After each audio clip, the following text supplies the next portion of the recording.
காட்டு மந்தியா அவர் தான்டா டிரைவரு. டிரைவரா? ஆளு பார்க்க தீவிரவாதி மாதிரி இருக்கா, அவனை போய் டிரைவர்னு சொல்றடா. தீவிரவாதியா? அவர் ஹெவி டிரைவரா, 24 வீல் ஓட்டுவாரு. அவருக்குன்னா அந்த வண்டி சைக்கிள் மாதிரி பறப்பாரு. கிளிப்பாரு. இங்க பாரு, எல்போர்டு போட்ட வண்டி ஏத்திட்டு இருந்திருக்கான். இவன் ஹெவி டிரைவரா? ஏண்டா, டூர் செலவு 20,000 ரூபாய், அதுல டிரைவருக்கு சம்பளம் 5,000 ரூபாய். அந்த 5,000 ரூபாய் எனக்கு ஒரு கோட் வாங்கி கொடுத்தா நானே ஒரு கூட்டு வந்துடும்டா. ஏய் டிரைவரே, வெளியே வாடா. எள்ளு போட்ட வண்டியை தூக்கிட்டு வந்து ஹெவி டிரைவரா, நானே வண்டி ஓட்டிக்கிறேன். கிளம்பா.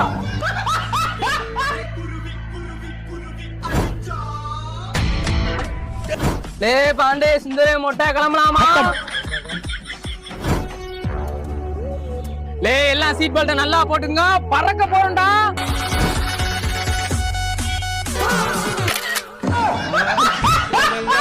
பந்தலிலே